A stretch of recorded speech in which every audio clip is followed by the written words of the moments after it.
Kin Live, magazine proche de Kinois. Kin Live, la vie à Kin. Mbote bandeko balandi pe matondo na fidélité bozali kokoba kotalisa na manaka Kin Live bansango na mukuse yango yo ko banda lelo opération ya ko récupérer banda ko ba immeuble pe ba espace ya l'état et bandi na Ekolo Congo démocratique. Ministre ya urbanisme pe habitat Crispin Mbadou nde aibi ko annoncer yango simalianga na ministre d'état ya justice Constant Mutamba. Ba stratégie ya sika epesami na police pona kosukisa baka ya insécurité ezali komona na capitale Ekolo Congo démocratique ezalaki na liyangani ya bokenge lengelamaki na commissariat provincial ya police ville ya Kinshasa nde ebaki na kozwama ba quartier ebele ya commune ya Nzinda na ville ya Kikwit bazali kosungama na mai ya source fondation Croire en Soi ya Florentin Kwikila Etonga kasi source yango ezali menacé na mobulu ya bakuluna o balingi kolongola batio simako contre le ville ya Kinshasa et colère de Afrique pe mokili toyaka liboso na bino pona hotelisa manso tokutana kinango union à la terre moko na moko ayeba boko bia masolo nde telobi Kin Live magazine proche des Kinois. Kin Live, magazine proche des Kinois. Kin Live, la vie à Kin. Ba papa ba mama bana Congo démocratique mbote bipai biso bozuli baku ya kolanda bansango na lokota lingala na nzela Kin Live édition lelo ekofungwama na bansango oyo. Sécurité na Ekolo Congo démocratique mokonzi mboka Félix Tshisekedi Tshilombo akambaki liyangani ya mibale ya task force ya haut commandement militaire wapi ya pesi ba mitindo esengeli kolanda pona kolongisa Congo démocratique na etumba wana. Pona mbala mibale mokonzi mboka Félix Tshisekedi Tshilombo asangisi na mongali ma task force ya haut commandement militaire banso bamonisaki elongi état-major général ya FARDC mokambia ba opération militaire ou outil front vice-premier ministre ya défense nationale ministre ya finance directeur ya cabinet ya mokonzi mboka pendambo ya bapesi toli to ba conseiller ya mokonzi mboka liyangani ozalaki na tina ya kolobela na molai situation militaire pe sécuritaire o ezali sikoyo na Ekolo Congo démocratique na masolo o ezwa kingonga molai to koleka 3 heures du temps makanisi ya ndenge na ndenge epesamaki sima ya kolandela rapport o etalisamaki pe kolandela na bokebi ba opération na terrain commandant suprême ya FARDC pe police apesaki ba orientation pe mitindo ya kolanda sima koyoka makanisi ya membre moko na moko ya task force pona koluka kobatela mobimba mabele Ekolo Congo démocratique tolobi Tiboko yoka. Ekolo RDC esili kolonga résolution to mobeko oyo bikolo membre ya assemblée parlementaire francophone tukumisatu na mine ito 34 basili kocha mokoloto wapi banso ba condamné na makasi nyonso agression ya Rwanda contre Ekolo Congo démocratique ezalaki na libaku ya 49e assemblée parlementaire francophone.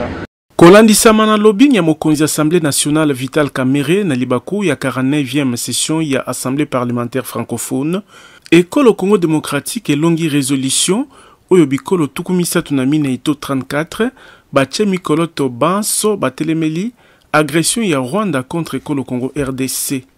Résolution yango etelemeli lisusu kufa ya batu pe ba violence na balolenge nango nyonso ba M23 bazali kosala na lisungi ya Rwanda.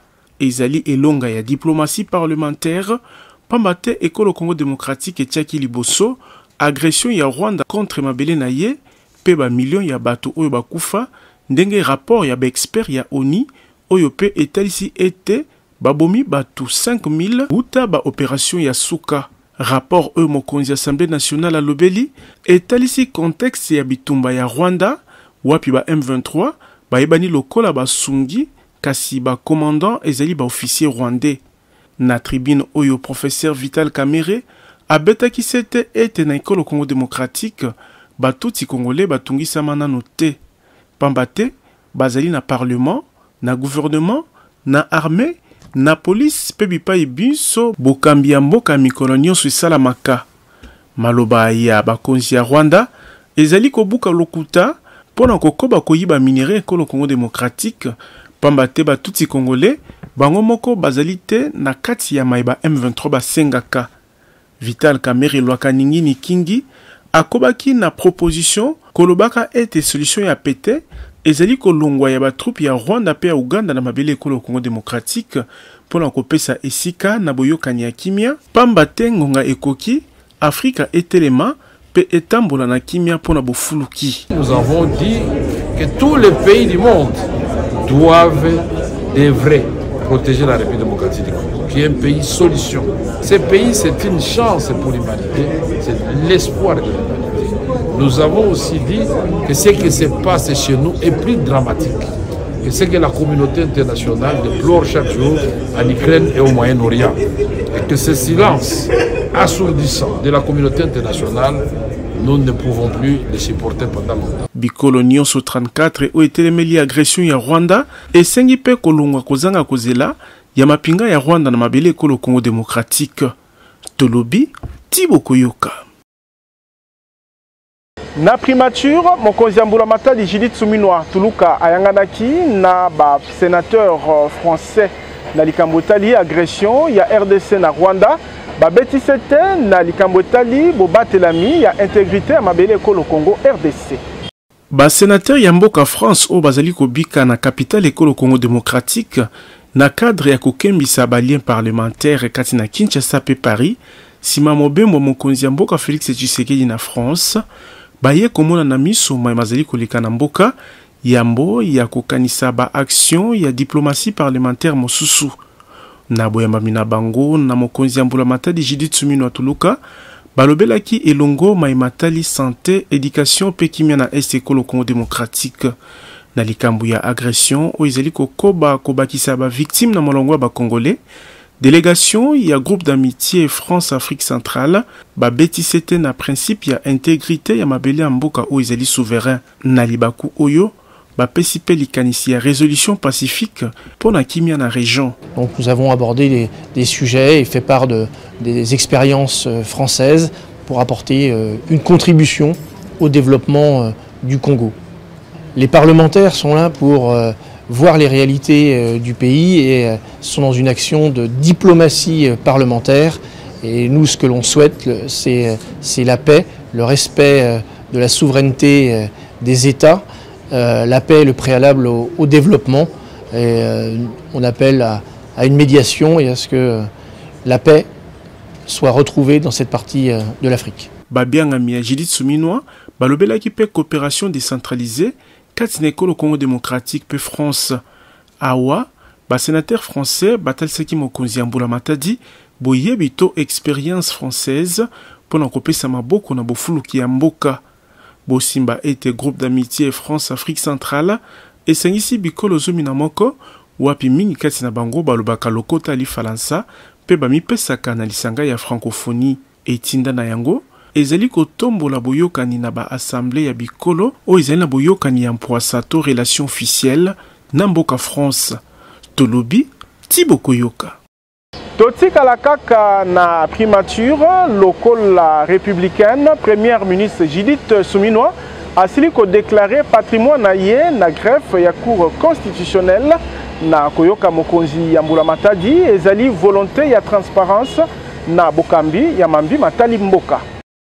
Engebene mobeko likunzi na article 99 mokonzi ya Mbula Matadi Judith Suminwa tuluka asili kotalisa patrimoine na ye mardi oyo na greffe ya cour constitutionnelle na lolenge atosi etinda ya buku likonzi ba membre ya Mbula Matadi na ye pe lokola basengeli kolanda ndakisa na maloba na ye Judith Suminwa atalisi ete geste oyo etalisi volonté ya kokamba mambi etali mboka na transparence. C'est un geste important parce que comme vous l'avez dit déjà, c'est le premier fait de remplir mon devoir tel que le veut la Constitution en tant que chef du gouvernement, mais ça permet aussi de démontrer cette volonté de transparence, qu'on puisse montrer que tout soit transparent en fait, que tout ce que je possède aujourd'hui au niveau de la Cour constitutionnelle, ils vont être au courant.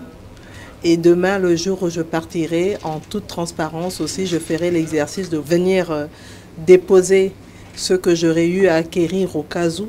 Judith Soumino Tuluka a rassuré ete na poso oyo ba membre ya Mbula Matadi na ye nyonso bakoto sape etinda oya mobeko. Bien sûr, les ministres vont avoir à le faire. Comme le veut la Constitution, c'est un devoir que nous devons faire dans les 30 jours de notre investiture, donc de notre prise de fonction.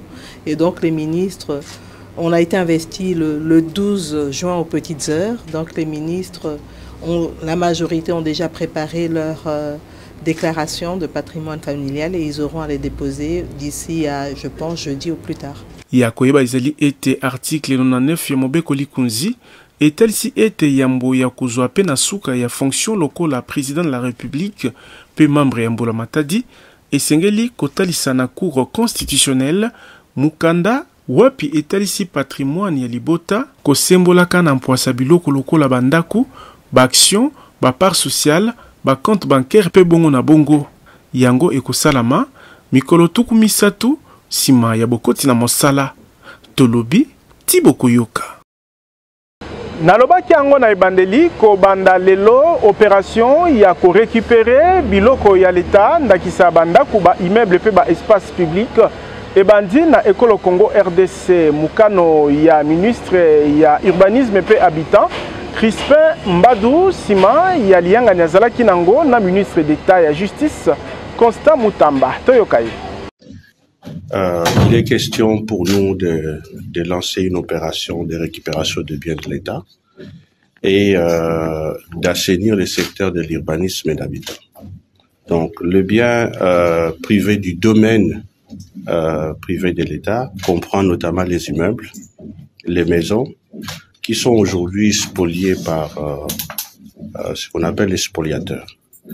Alors, à la 3e réunion du Conseil des ministres, dans sa communication, son Excellence Monsieur le Président de la République nous a donné un certain nombre d'instructions, notamment la mise en place d'un cadre de concertation pour justement inventorier, répertorier et récupérer le bien du domaine privé de l'État.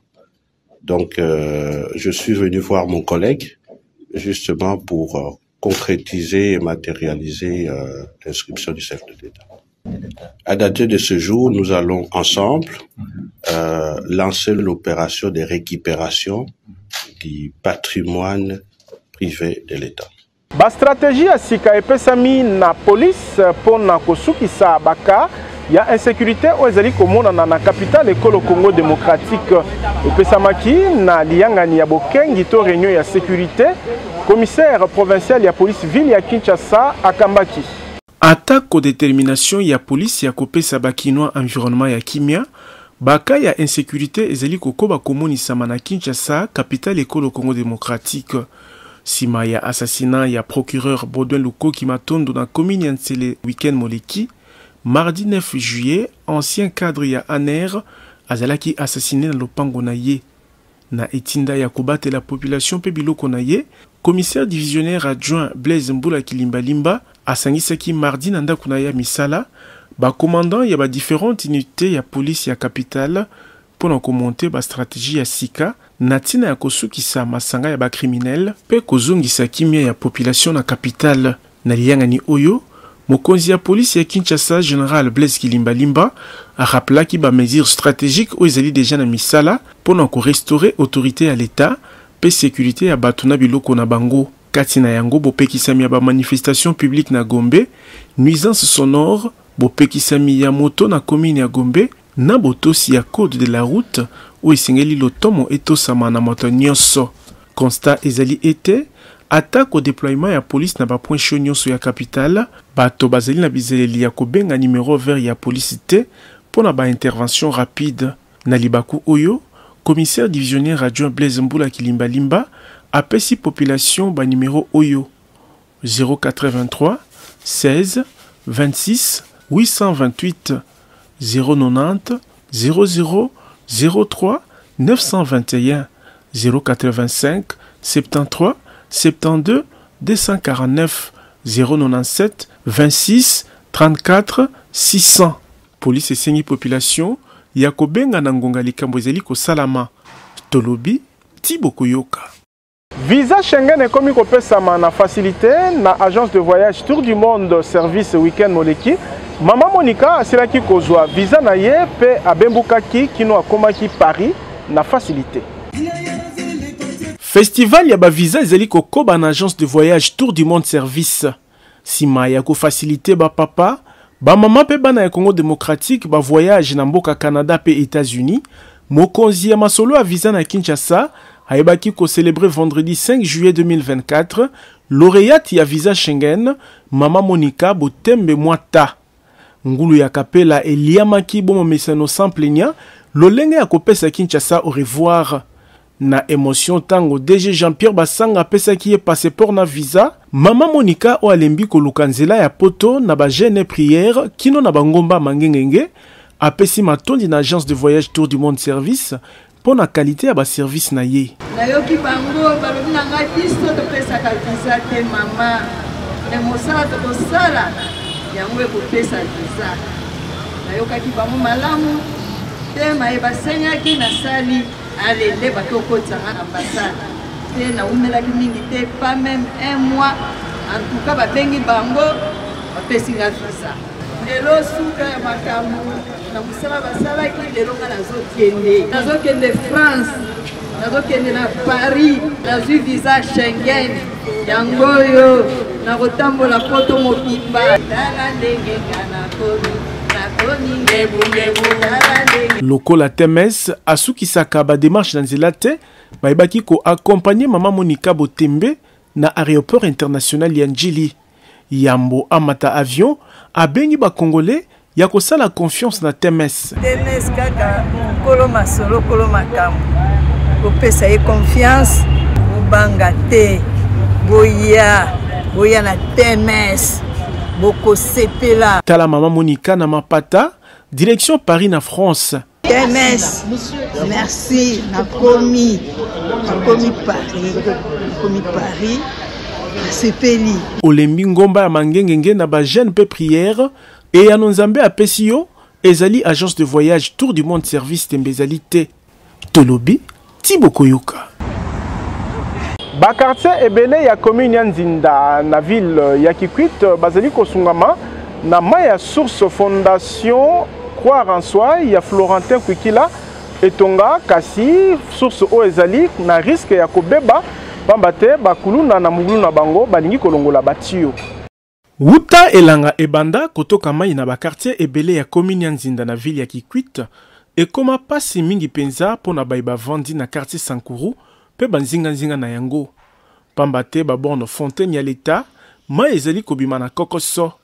Pona kosunga etuluku ya population o bazangi ma ya komela pe akosalela misala na ndaku, Fondation Croire en Soi ya Florentin Kwikila etonga source ya mai na quartier Sankuru, wapi ba papa, ba mama pe bilenge ya eteni o ya Kikwit bakoma kobikela. Talantina bapesi matondi na initiative ya président Florentin Kwikila oyo babengi ya kokoba na action sociale ya boye. Oile tumasa moshi ya bien yo esunga betu. Oye na moma ya ibamasa ya bachave na bapompe mais yo na facilité bantu nyonso ya yentama si ya pen na masa na ubamasa na facilement nyonso na facilité nyonso. Côté masa est vraiment ça yo papa Florentin kana tunga ve population kana ko penir. Félicitations, merci papa Nzambi kuyigange na yina nyonse yankaka. Ya yange mesaloge ya fioti me yina yange tasalo talot. Chef ya quartier pe ba notable mususu ya commune ya Nzinda basengi attention ya bakonzi ya l'État po tango yinso mobulu ya bakulu nezali ko salama bazo menacer kolongola batiyo à source oyo. Ba jeune na betu ba délinquant ya iboye comprendre vende masare lujio. Oke nous na ba bomana na boboye katula batiyo ya masa. Quand on a battu surveillance, il y a un chef, il y a cellule 20. Il y a un chef à cellule 20, il y a un bout de encore à Nyonso. Il y a un massacre qui est katula chiona. Kuna mu vanan to na mu. Bana ya ika ya betu ba jeune ba bomana. O met tout muna chio. Donc me katula na bureau me kuma nanzo massacre 20. Kentu di kuluka ko vimba me ça la secours ça mbagela bidon mas. Donc militaire me kuba massa ine papa Florentin kutunga. Faut pesa. Ya ke pesa betu faveur ya kuzwa massa mingi na quartier Sankour et surtout na cellule Majam. Président ya Fondation Croire en Toi, Florentin Kwikila, oyo alingi population ebika malamu, abengi bato ya motema bolingo, ya kopesa maboko na fondation na ye po acha na misala ba projet ebele azali na yango na intérêt ya population. Tolobi Thibaut Koyoka. Hop Business Multi-Service ezali kopesa facilité na baebanso bazali na bosenga ya femme to homme de ménage sentinelle pe ba service mususu ya ndenge na ndenge yosengeli kaka obenga po ozwa service ozali nango bosenga. Hey ma chérie Esther, ma petite sœur. Tu te fais plus vonzo mon anaté. Qu'est-ce qui ne va pas? Je travaille maintenant à HBM. Olingi kozwa mosala tope olingi ozwa mwana mosala na Kinshasa. Hop Business Multi-Service ezali offrir bino ba service ya qualité supérieure. Lokola, nounou pona encadrement ya bana tango ba parents bazali na mosala, femme pe homme de ménage, cuisinier ya mwasi pe mobali pona kosala bilubu kitoko, lavandier na tina ete bilamba ezala kapeto na ndaku na yo, nettoyer ya ndaku, repasseur ya bilamba, chauffeur professionnel to mokumbi mutuka, encadreur scolaire to répétiteur ya bana na ndaku po bakoba kozala mayele na kelasi, agent ya marketing, agent ya sécurité to sentinelle, pe ba service mususu ndakisa plomberie, peinture, jardinerie pe bongo na bongo. Pona kozwa HBM, tozali na numéro 15 ya balabala Kikwit na quartier Mombele commune ya Lumete, référence entrée Saint-Adrien. Contact 089 67 21 529 083 34 95 195. Na Hop Business Multi-Service, chômage et sili pe kozwa mwana mosala ekomi na facilité pe assurance. Tolobi Thibaut Koyoka. Na etuka ya Ituri, gouverneur militaire Luboyanka Shama Johnny ya bengi ba étudiant ya Bunia ya kozala bate ya kimia na ba communauté na bango. A exhortaki bango na libaku ya conférence scientifique elengela maki.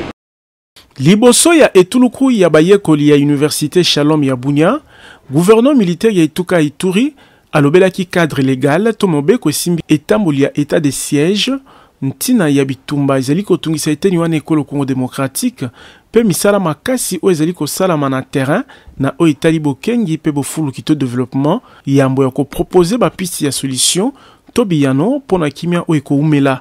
Wapi gouverneur militaire Luboyanka Shama Johnny atalisaki ete implication ya jeunesse estudiantine to bilenge bayekoli ebitelo likolo ezali mutu ya makasi po bayiba na ko influencer ba milliers d'origine na bango na tina ya kimia. Nous avons une jeunesse responsable et donc il y a eu une revendication parce que cette jeunesse voulait bien participer, n'est-ce pas, au processus de paix.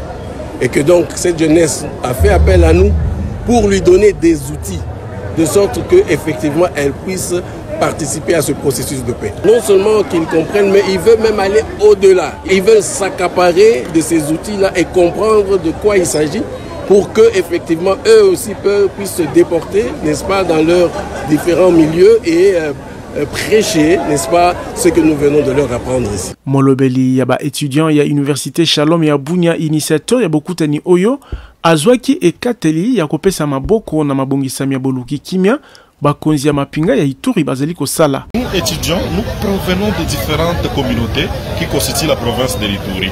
Alors après ce genre de sensibilisation, il est maintenant de notre rôle de revenir auprès de nos communautés, auprès de nos frères, comme l'a souligné son excellence monsieur le gouverneur militaire de notre province, de revenir auprès de nos frères, de revenir auprès de nos oncles et ainsi leur transmettre quand même le message de paix, le message de cohabitation, parce que comment nous pouvons arriver à cohabiter ensemble malgré la diversité des ethnies et des communautés en province de l'Ituri. Batem ya ndenge na ndenge zalaki pe développé na ba professeur ndakisa honorable Boudou Shababukatu kati na yango conflit na Ituri totala sima pe liboso pona bofulu kite développement ya etuka mituna pe biano et sukisaki conférence scientifique oyo na esengo Tolobi Thibaut Koyoka. Route Mama Yemo na commune ya Ngalema ezali na risque ya kobuka na to kosala mabulu pambate mai oyebani lokola ennemi numéro 1 ya makadam ekomi kotambola likolo ya nzela likambo oyo esengeli na attention ya bakonzi ya l'État. Kinshasa oyo ezali na kokoso na likambo ya banzela kasi ndambo oyo ezali na État ya malamu suivi ya malonga ezali te.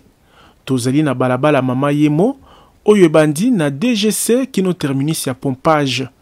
Nzela oyo ekatisi ba quartier ebele ya commune ya Ngalema ezali na risque ya kokata na to kosala mabulu pamba te mai ekoma koleka na makadam kaka ndenge bozali komona kobanda direction ya wenze ya Sola kino Kamunganga ba canalisation nyonso ya mai etonda na bosoto pe mai efungola nzela mosusu na balabala. Situation oyo esali bambula ebele kasi solution moko ezwamaka te. Siko tozana elanga mai ezokauka te batio ya régie de toboka banda na DGC na avenue Lovo mai zo ya avenue Lovo wana avenue Lovo tie ekiti arrêt Sola soki ekomi na Sola wana na police ya Sola ekiti ekoti makadam ekoti na baterase ebusha mai wana ezo déborder ezotambola prince mobimba place rotier likolo eza te chaque jour tonyataka mai sikoyo ezali lokola échec ya leta soki biso tokomi kokongola bambongo na bakartier mpo tobongisa eza volonté mais eza échec ya leta soki bandeko baza na volonté wana tozala mwa mingi mpo totika nano leta pa mosusu parce que anéglige déjà biso bwasi oyo mokonzi ya mboka afandi mais toyokwa mabe baterasi eza ya kokangama terasi donc mai ezotiola te banini mais toya potaka babongisa biso ma bwasi oyo ezali pe koexpose population na babokono ndakisa ya typhoïde pe malaria pe basali mimbongo o bazwa minzinga ya balabala mama yemo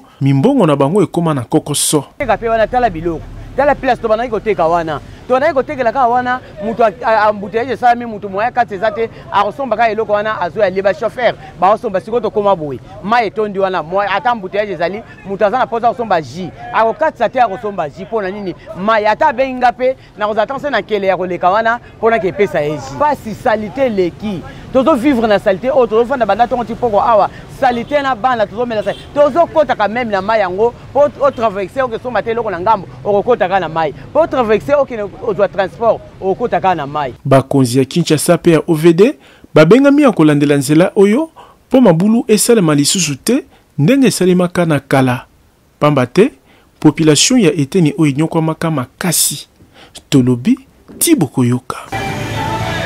Kobembuka na mikili ya États-Unis, Canada, Europe na État Schengen na pe bipai na bipai ekomi facile. Na zela ya agence de voyage Tour du Monde Service o ezali kopesa visa na moto nyonso alingi ko voyager. Yasika eye na agence de voyage Tour du Monde Service.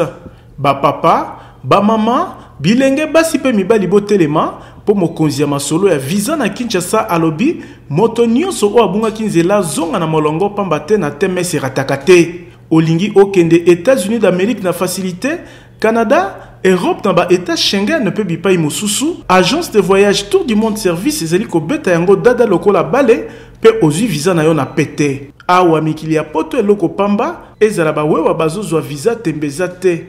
Po Tour du Monde Service evandisa masolo ya assistance visa na professionnalisme nyonso. Ndenge ye moko le DG le plus compétent Jean-Pierre Bassanga Lobaka. Quand on connaît, on connaît. Quand on connaît pas, on apprend. Talawewa a commis canadien à pété. Kobuka na tendeko. Olembi koluka visa na ngomba ya mangengenge na ba jeune pe prière. Tana yo ekoki pour agence de voyage Tour du Monde Service mopangusi pizoli aye. Ozo luka visa en singleton. Couple to libota mobimba. Na TMS visa zo pesama. Merci vraiment na agence na TMS na oba sali pona ngai. Promotion pe ezali olingi visa d'études na Canada, États-Unis d'Amérique pe Europe ezopesama na $1,200, visa touristique na $1,100. Bureau ya Tour du Monde Service ezali na numéro 5151 ya balabala Kasavubu, quartier Matonge 1 commune ya Kalamu, référence Carrefour des Jeunes. O tolobaki te. Tolobi Tiboko Yoka.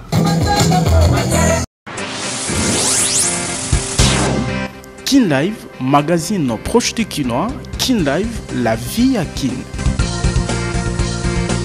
Tokoba Kolanda, magazine Kin Live, na avis de recherche Oyo.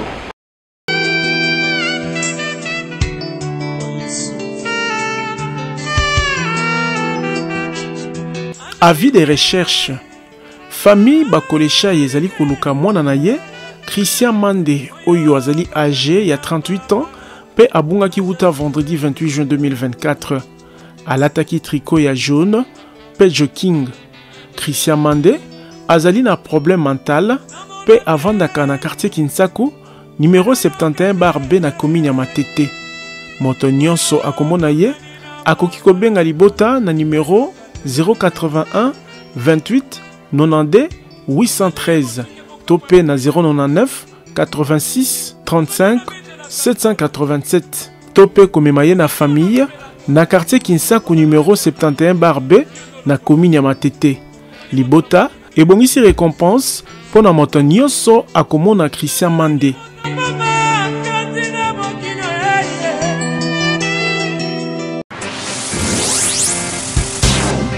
Kin Live, magazine proche de Kinois. Kin Live, la vie à Kin.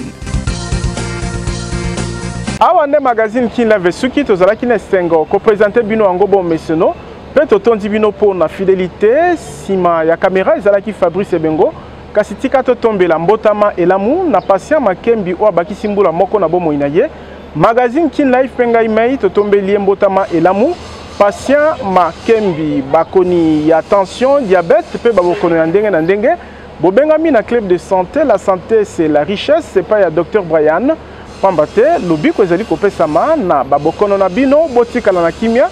Kin Live ezali kokoba. Kin Live, magazine proche de Kinois. Kin Live, la vie à Kin.